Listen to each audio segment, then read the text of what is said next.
Seconds count during an emergency at sea, and a stricken vessel takes absolute priority. It's not long before the boat comes into sight. Put the camera on it, mate. I can't really describe this one, in fairness. Hopefully the picture speaks for itself. Looks like there's a bit of a stag party going off, and we've got another guy just in the water there, and dressed rather appropriately by looking for a stag. The guy that's been cast adrift looks like he should be in another part of town. Stag night! And everybody else on the boat seems to have consumed more than their fair share of alcohol. Probably not a sensible place to be really swimming. Off the end of Princess Wharf with all the ferries and stuff that come in and out. So we're just probably gonna have a little word to these guys in a minute and tell them about sensibilities and stuff like that. With this many drunks on the water, Greg decides to alert the Marine Police. It looks to be all people on the vessel are well intoxicated. So we're just going to stick around here until they pick them out of the water. With the stag safely on board, the party boat heads for shore, prompting another warning, this time to the harbour authorities. Yeah, Viaduct Harbour. I think they're going to try and enter your viaduct. It looks like a stag party with quite a few booze guys on board. Copy that, guys. Thanks, mate. We'll head out on the tender and go and see what they're up to. Yeah, mate, we're just following them now at the moment. Viaduct Harbour Control have asked that you don't enter. Yeah. Yeah. Not really too sensible going for a swim off the end of Princess Wharf, guys. There's ferries, there's other traffic coming through, so we'll get you to spin around and head back out, please. As the unwanted stag boat heads back out into the harbour, there appears to be no change in the behaviour of its passengers.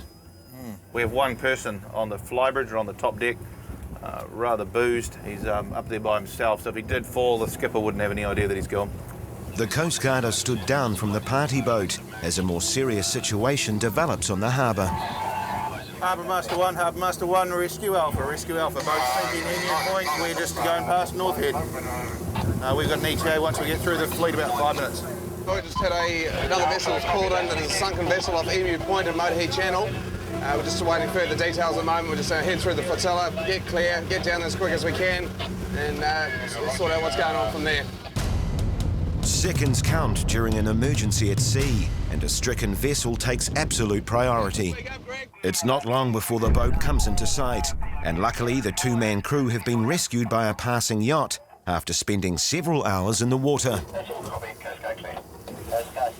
But the boat now poses a serious hazard in Auckland's busiest waterway, and 3 Coast Guard vessels are on site to remove it.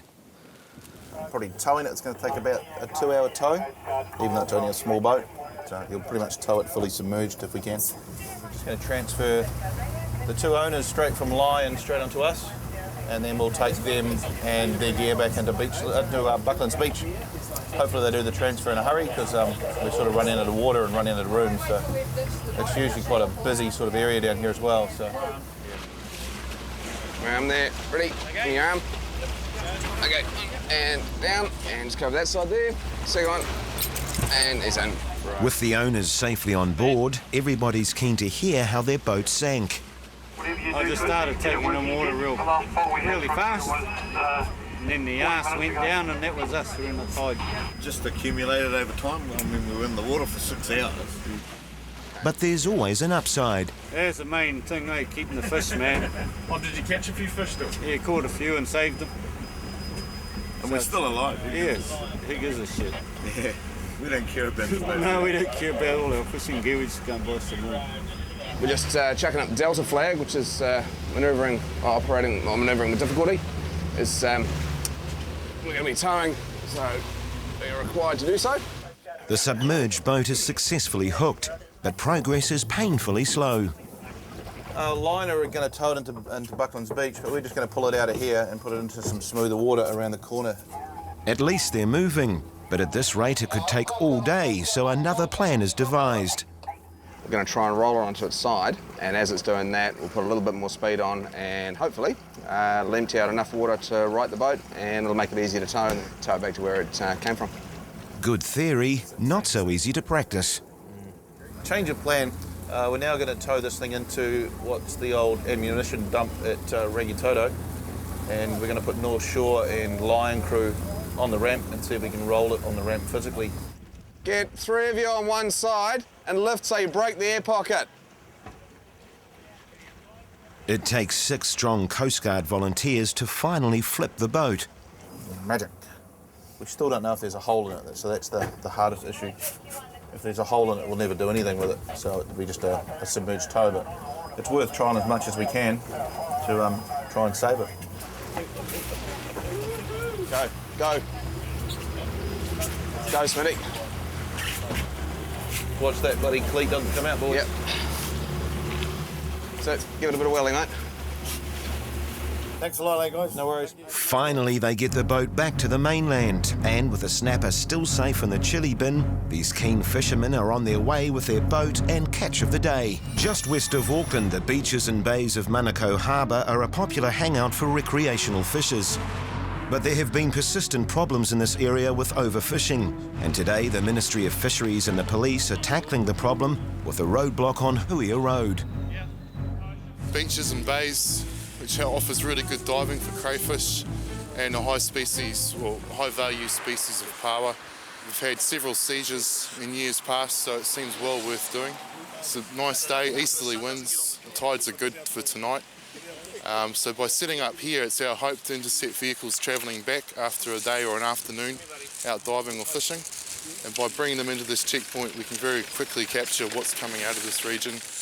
Have you got any power on there? No, Kinners and mussels. And watercress. Turn it off, buddy. It's just a routine check, but this guy makes it clear he's not happy to be pulled over. His attitude has put the fishery officers on the alert. You've been stopped because you've got snorks and stuff. Mate, I got stopped because I told him the truth, G. But the check has shown his catch is all legal. A lot of times we go off how we feel, how a person reacts to us, and he acted quite nervous and quite defensive, a little bit aggressive, so perhaps, perhaps he might not have been telling the truth, but he was.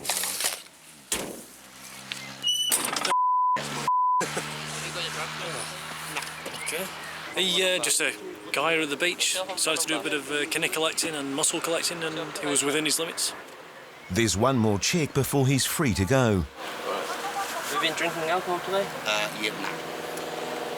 I don't want to off 19. Despite the guy's aggressive behaviour, his breath test is clear. And this carload will soon be enjoying their day again. As the operation continues, most people are happy to cooperate, and Rob takes every opportunity to spread the word about sustainable fishing. There you go, got the full Monty there. Fantastic. It's a message this next car needs to hear. We just stopped a car, and there appears to be three people that have been diving, and they've been collecting oysters. By the looks of it, they could have excess. Hey guys, my name's Rob, I'm the Fishery Officer. How many people was diving today? Us 3. There's 3 people. Do you know how many you're allowed to collect? No, it doesn't say. No, it doesn't say it. Cornwallis, so we were in the check, and no, it doesn't say. Ignorance is no excuse, especially as all these guys had to do was ring their local Ministry of Fisheries office. So there's 5 piles of 100. They would have found out the limit is 100 oysters per person, and each one in a cluster counts. Seven total in this one cluster. The grand total is 693 oysters, over twice the legal limit for the trio. The good news for the lads, although he'll be reporting their excess, Rob is letting them keep their legal quota. We'll give you 300 because that's what you're allowed to take, but the others we're going to put back. And we'll take everyone's details. I'll make a quick report from my boss, and he'll make a decision what goes on. Sweet cameraman.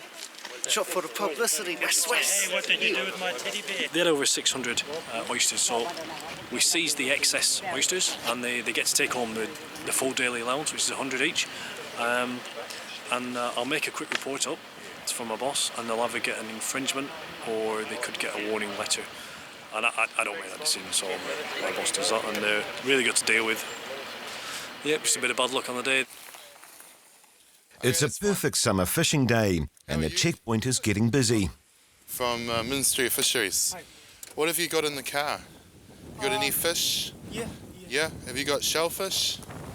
No. No? What sort of fish do you have in there?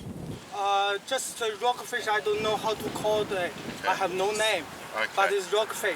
Okay. Well, Get up. They may not know what they've caught, but the fisheries team need to be a little more precise.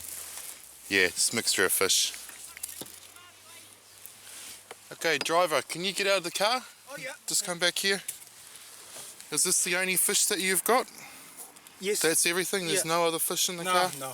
None in here? None in here? No. Okay. All right, we'll just pull these over to the table. No problem. Did you catch all of these? Some of these we as the bay, you know, the fish bay. Bait, yeah. Bait. But the ones that you caught, like these ones and these ones, Yeah. you caught them? Yeah, we caught them. Okay. Yeah. My father caught them. Okay. So who caught what? Did you all catch fish in here? Yeah, but I didn't catch anything. I just asked my wife to catch it. Okay. Yeah, no, my wife caught it. All of them? Oh yeah, yeah. And father? Yeah, I didn't catch anything. So you did no fishing? No, I fishing, but I tried to king, but no king. You catch nothing? No. Okay. So your wife and your father-in-law caught all of these? Yeah, yes. Okay. He may have lucked out fishing, but despite his earlier claims, this guy does know his fish. So you know what these fish are called? That is rockfish. Yeah. What about this one here? Oh, that's snapper. That's snapper. Okay, good. What's the size limit for snapper? 22. 22? Yeah, Okay. It's 27. 27. Yep. Do you have a ruler? Did you measure these? No. No? You didn't measure them. Okay. The first snapper out of the bin falls way short of the size limit. That's no good. This one's the same. That one's even worse. Oh. That's just over 20. It gets worse. Look at that one. So that's just ridiculous. That's way too small. Illegal fish. You understand? Yes, I understand. These ones I'm going to take because they're illegal. Yep. Okay. So we will throw them back later on into the sea, return them into the food chain. That's an infringement notice, $250. Yeah, I didn't know. I'm sorry, but I should have checked that carefully, but I didn't. These 3 undersized snapper will be an expensive lesson. Over the day-long operation, MFish completed a total of 86 inspections, detecting 5 offences, resulting in 1 infringement notice and 7 warning letters.